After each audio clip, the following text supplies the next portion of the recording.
কবি বললেন শুধু যাওয়া আসা, শুধু স্রোতে ভাসা। কোনটায় হাফ প্যান্ট ছিলেন, কোনটায় বারমুডা ছিলেন, তো সব প্রশ্নের উত্তর ওর কাছে পাওয়ার পরে আর আমার কাছে নতুন করে। চন্দ্রিমা ভট্টাচার্য হচ্ছেন মমতা বন্দ্যোপাধ্যায় মুখ্যমন্ত্রী থাকাকালীন সব থেকে বেশি দপ্তর যদি কারুর কাছে থেকে থাকে, ইনক্লুডিং ফিনান্স, সেটা চন্দ্রিমা ভট্টাচার্য। তিনি ফিনান্স ছিলেন ঠিকই, কিন্তু তিনি বলেছেন একটা সইও, মানে সই শুধু করেছেন, কিন্তু কি বাজেট হবে তিনি জানতেন না। সেদিন বলেননি কেন? আজকে যদি মনের দুঃখের কথাটা আজ বলছেন, যেদিন ওনার কাছে দপ্তরের সারি ছিল সেদিন দুঃখের কথাটা বলেননি কেন? যখন উনি মন্ত্রী ছিলেন তখন বললেন না কেন যে আমি জানতে পারছি না? টাইম থাকে। দুঃখ পাওয়ার হচ্ছে যতক্ষণ নেত্রীর প্রশাসনিক বা বিভিন্ন নেত্রী পাওয়ারে, আমরা সরকারে, আমরা সমস্ত পাওয়ার ক্ষমতা আছে, তখন দুঃখ চেপে থাকতে হয়। আর যখন নেত্রীরা দেওয়ার ক্ষমতা নেই, যারা যারা এই সময়টা নোক দাঁত বার করছে সেদিকে থাকলে এখন দুঃখটা প্রকাশ করা যায়।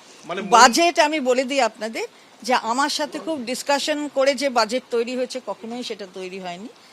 আপনারা জনতা জেনেছে যখন, তার কয়েক ঘন্টা আগে আমি জেনেছি।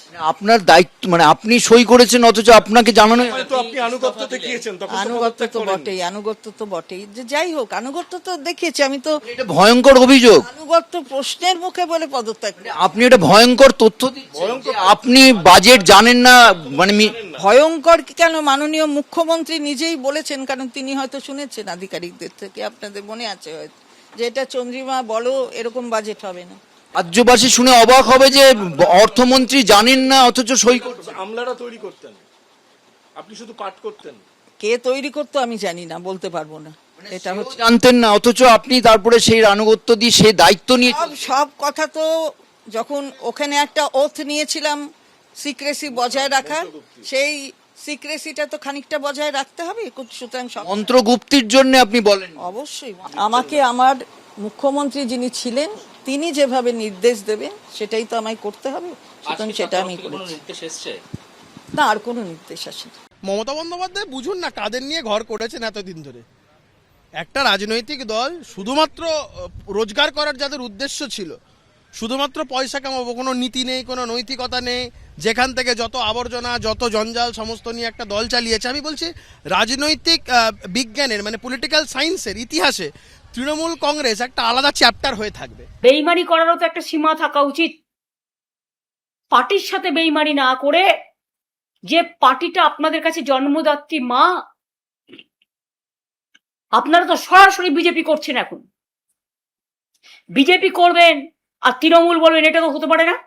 আপনারা যারা বেইমানরা, গদ্দাররা, বিজেপির কাঁধে কাঁধ মিলিয়ে তাদের কথা মতো চলছেন, বিজেপি স্পন্সর যারা, তারা আমি বলবো যদি সাহস থাকে, বুকের পাটা থাকে, যান গিয়ে বিজেপিতে গিয়ে জয়েন করুন। বিজেপিতে থেকে দল ভাঙার চক্রান্ত ভাবেন কি যে আমি মরে গেছি? বেইমানি করে কারা গেছে?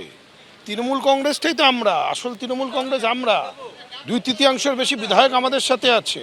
বিভিন্ন সাংবিধানিক বিভিন্ন সাংগঠনিক পদে যারা ছিল তারা আমাদের সাথে আছে, দলটাই তো আমাদের সাথে আছে। তো এইখানে উনি বেইমানির কথা বলছে, উনি যেই কথা বলছেন, উনি আজকে কেন বলছেন আমি জানি না, কিন্তু দলের অধিকাংশ যারা দলটাকে তৃণমূল কংগ্রেস করেছে তারা অধিকাংশই আমাদের সাথে আছে। এবিপি আনন্দ এগিয়ে থাকে, এগিয়ে রাখে।